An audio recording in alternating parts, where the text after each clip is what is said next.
N inductor of inductance 2 millihenry is connected across a charge capacitor of capacitance 5 microfarad and the resultant LC circuit is set oscillating at the natural frequency. Let Q denote the instantaneous charge on the capacitor and the current in the circuit. It is found that the maximum value of Q is 200 microcoulomb. So find the maximum value of I when Q is 200 microcoulomb. What is the value of I? Or when Q is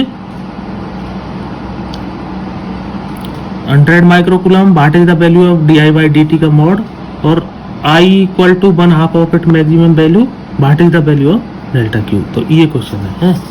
अब ये question करना है। तो देखो अपन को क्या दिया है, सबसे पहले हमको दिया है एक इंडक्टर है, इंडक्टर दिया है, यानी कि ये सॉल्यूशन है।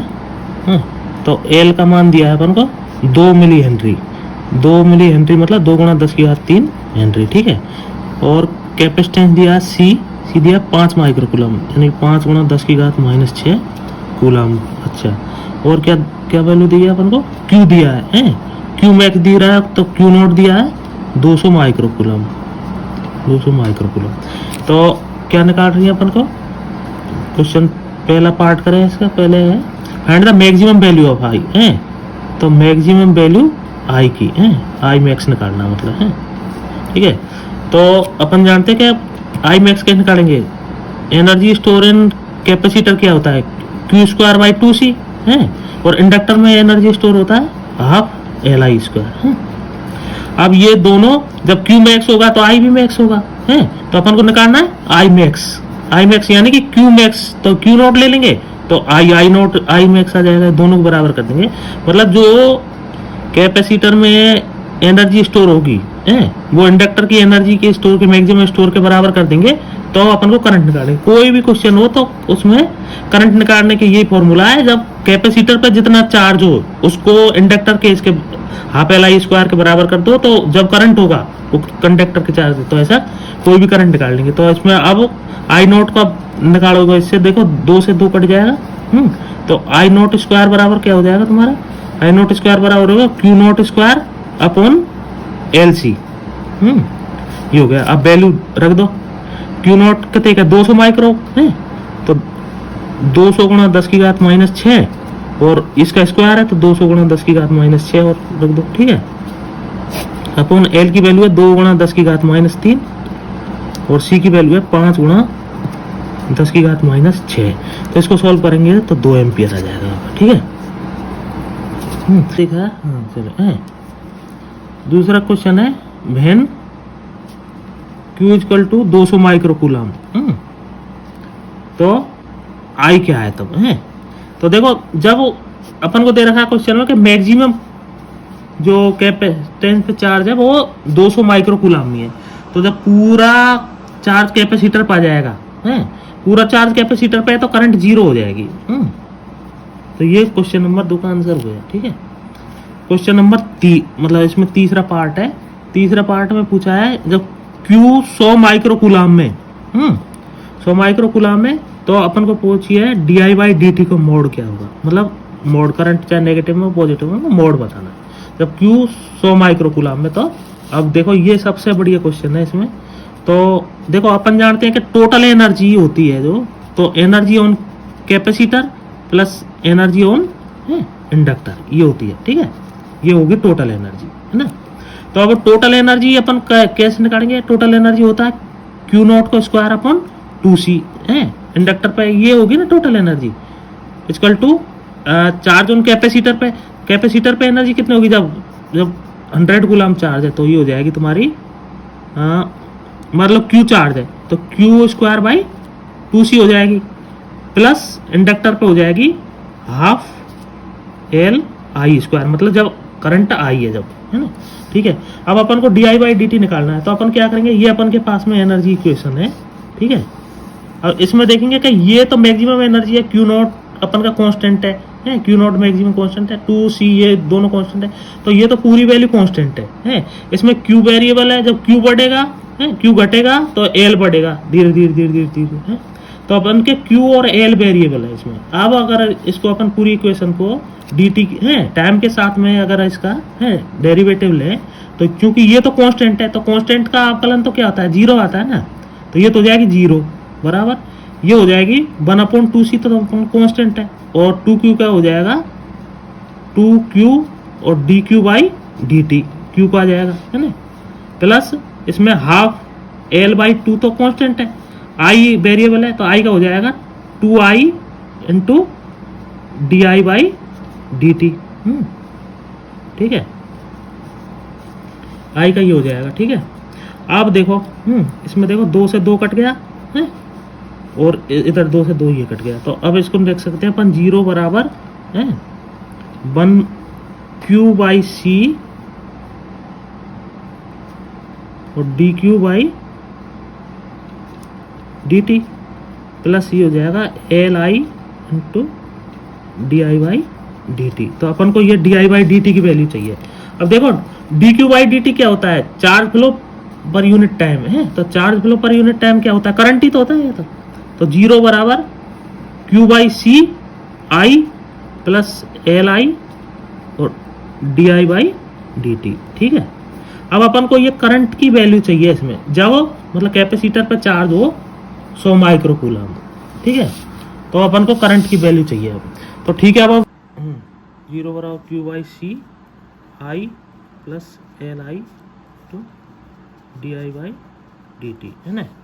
अब आई की वैल्यू चाहिए अपन को, तो यहाँ लिखे अपन आई की चाहिए, तो ये होगा Q square by 2c equal to half L I square. ठीक है, आई की वैल्यू चाहिए, तो देखो 2 से 2 कट गया, तो आई स्क्वायर बराबर कितना हो जाएगा, आई स्क्वायर बराबर हो जाएगा अपन का Q square upon L C है ना, ये हो गया ना। अब क्यू की वैल्यू धरो, क्यू कहते हैं 100 माइक्रो कूलम है ना, तो 100 गुणा 10 की घात माइनस 6, इसका स्क्वायर है तो 100 गुणा 10 की घात माइनस 6 अपॉन एल की वैल्यू कितनी है, एल है 2 मिली हेनरी है, 2 गुणा 10 की घात 3 इंटू सी है 5 माइक्रो है, 5 माइक्रो।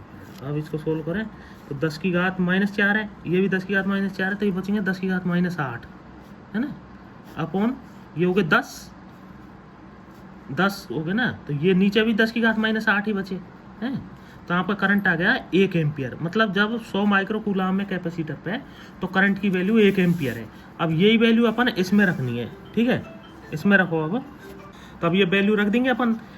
तो देखो 0 बराबर क्यू की वैल्यू कितनी है, 100 माइक्रो कूलम थी ना, तो 100 गुणा 10 की घात माइनस 6 अपॉन सी की मान कितने का, 5 गुणा 10 की घात माइनस 6। आई की वैल्यू कितने आई, 1 एम्पियर, तो 1 है तो छोड़ 1 लिख दो, या कोई गुणा करो नहीं करो, चलो मैं गुणा 1 कर देता हूँ, प्लस एल की वैल्यू कितनी है 2 मिली, 2 गुणा 10 की घात माइनस 3 है, इंटू आई तो 1 ही आया है, और d I by D t. ठीक है, क्योंकि अब इसको सॉल्व कर लेते हैं, तो 0 बराबर आ जाएगा, देखो ये कट गए हैं दोनों, और ये आ गया आपका 20 है, 20 प्लस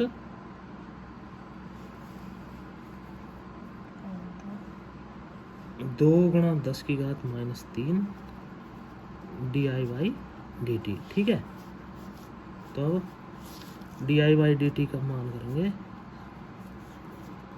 डी टी बराबर हो जाएगा 20 अपॉन 2 गुणा 10 की घात माइनस 3 है, और ये आएगा अपन का नेगेटिव में, लेकिन क्योंकि अपन को मॉड पूछा है तो मॉड से कोई फर्क नहीं पड़ेगा है, तो D I by D T इतना आ गया। ठीक है, तो अब ये हल करो इसको, तो ये 10 बचेगा ऊपर है, नीचे होगा 10 की घात माइनस 3, तो ये हो जाएगा 10 की घात 4 है एम्पियर पर सेकंड। ठीक है, ये क्वेश्चन नंबर पार्ट 3 का आंसर हो गया। ठीक है, तो क्वेश्चन हो हाँ, इसका पार्ट 4 है, main I equal to 1/2 at maximum value, मतलब आई का मान मैक्सिमम वैल्यू की आधी है, तो क्यू का मान क्या है, तो मोड क्यू है, मोड क्यू क्या है। तो देखो मतलब ये अपन का कैपेसिटर है, ये इंडक्टर है। ठीक है, ये पूछ रहा है जब इसमें करंट की वैल्यू आई नॉट बाई 2 है, तो इस पे क्यू की वैल्यू कितनी है कैपेसिटर पे। ठीक है, तो अब एनर्जी इक्वेशन लगाएं अपन, तो टोटल एनर्जी हो गए, तो टोटल एनर्जी हो जाएगी Q square by Q not square by 2c, और यही एनर्जी रहेगी कैपेसिटर में, कुछ तो कैपेसिटर पर रहेगी ये टोटल एनर्जी की, यानी कि Q²/2C plus half L I square है, ये इंडक्टर में इतनी है, तो ये टोटल वैल्यू इसके बराबर रहेगी है। ठीक है, तो अब इसमें अपन के I दे रखा है अपन का I0/2 है, तो इसको लिखें, देखो Q0²/2C equal to Q²/2C plus half L I कितना है, I0²/4 हो गया ना ये है।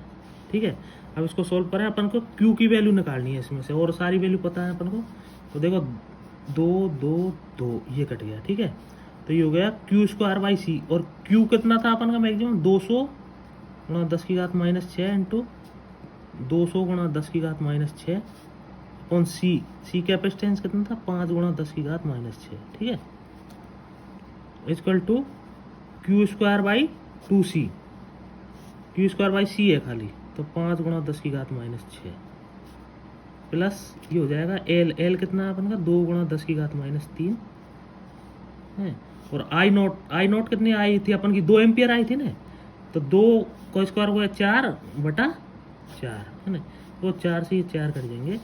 अब अपन के पास ये वैल्यू सॉल्व करो तो देखो ये हो जाएंगी अपन की, ये 2 है, इससे -4 बचेंगे, ये भी -4, तो माइनस के 8 हो गए ना, तो 4 गुणा 10⁻⁸ अपॉन 5 गुणा 10⁻⁶ इक्वल टू ये हो गया Q² अपॉन 5 गुणा 10⁻⁶ प्लस ये हो गया अपन के 2 गुणा 10⁻⁻3। ठीक है, अब अपन को निकालनी है Q² की वैल्यू है, तो इसको इधर ले जाते हैं, पक्षांतरण कर ले, तो ये हो जाएगा अपन का, ये इधर लिख लो, देखो Q² अपॉन 5 गुणा 10⁻⁶ बराबर हो जाएगा अपन का, ये इसको ऊपर सोल्व कर लें तो ये हो जाएगा 4/5 गुणा 10⁻⁻2 और ये हो जाएगा फिर -2 गुणा 10⁻⁻3। ठीक है, अब ये वैल्यू है, अब इसको इससे गुणा कराते हैं पूरी को, तो ये हो जाएगा Q² बराबर 4 गुणा 10⁻2 इंटू 5 गुणा 10⁻⁶ बटे 5 माइनस 2 गुणा 10⁻³ इंटू 5 गुणा 10⁻6। ठीक है, ये हो गया, अब 5 से 5 कट गया ये, तो ये तो आ गई अपन की 4 गुणा 10⁻8 माइनस ये आ जाएगी 10, ये हो गया ना 10, तो ये हो जाएगी ये 10⁻8 आ गई है, और इनमें से 10⁻8 कॉमन ले लो, तो होगा 4 - 1 यानी कि 3 गुणा 10⁻8, और ये आई अपन की Q² की वैल्यू, तो Q बराबर कितना आ जाएगा, √3 इंटू 10⁻⁻4 कूलम। ठीक है, और 1.732 गुणा 10⁻⁻4 कूलम, तो ये अपन का आंसर है।